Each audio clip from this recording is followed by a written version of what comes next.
اللهم صل وسلم على سيدنا محمد. ايه رأيكم في الجمال ده؟ تعالوا النهاردة نعمله احلى فسيخ لشم النسيم. الطريقة والمكونات سهلة جدا جدا، وزبدة معانا بجد يا جماعة، ريحة وطعم تحفة ما شاء الله. جميل جميل جميل جدا، ومبطرخ معانا الفسيخ بتاعنا وجميل ما شاء الله عليه بجد.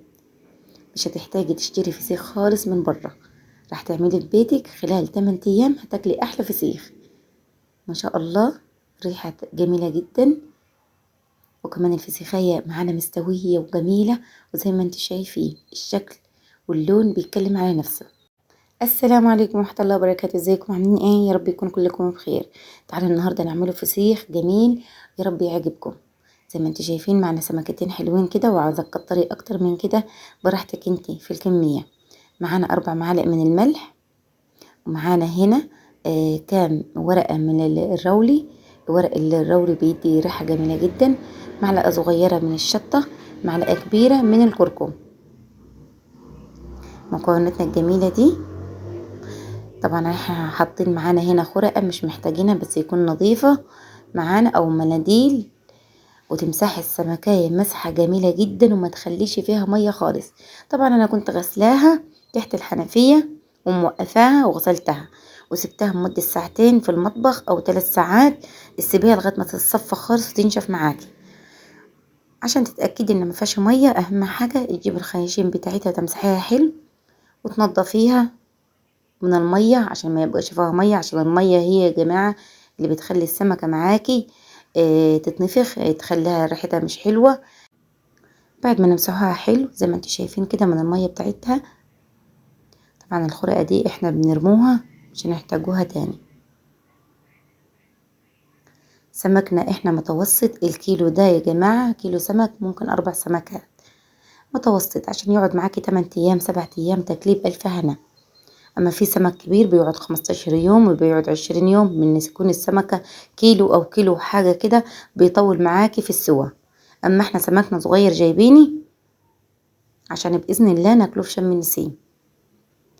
زي ما انتوا شايفين خلطنا كل حاجة مع بعضها، الكركم والشطة ما شاء الله. معلقتين 3 من الزيت، امسحها من فوق كده بالفرشة السمكية زي ما انتوا شايفين. تمسحها حلو.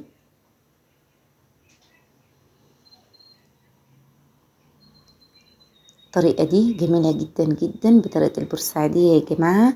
طبعا انتوا عارفين ان احنا عندنا السمك الجميل ده طازة، واهم حاجة من تجيبي السمكة بتاعتك تجيبيها طازة ما يكونش بايتة، وتجيبيها بلدي مش بتاع مزارع عشان يطلع معاكي الفسيخ جميل كده وريحة جميلة. ملينا الخياشيم بتاعته ملح زي ما انتوا شايفين، تكبسيها ملح للآخر.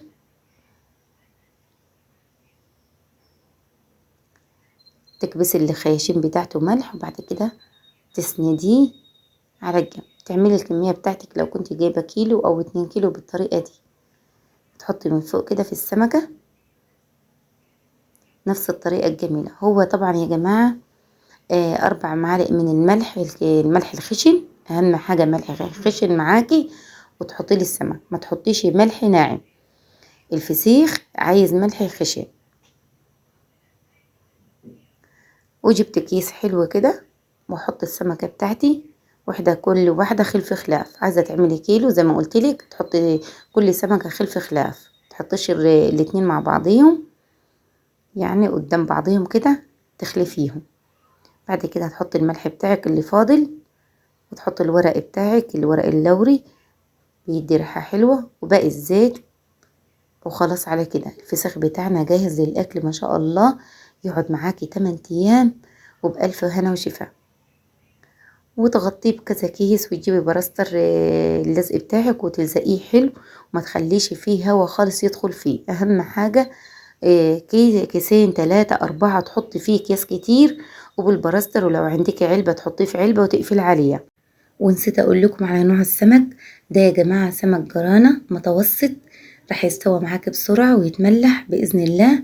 تاكليه على خلال 8 ايام تاكلي احلى سمك. زي ما انت شايفين ما شاء الله عليها، مش منفوخة السمكة معانا ولا مليانة مية ولا اي حاجة، مستوية وجميلة جدا جدا. افتح لكم واحدة وتشوفوها. ولو أول مرة تشوفوا قناتي حطي لي لايك واشتراك وفعلي الجرس عشان يوصلك كل جديد مع صنف في مطبخي. مبطرخة معانا وتحفة. واشوفكم في فيديو تاني.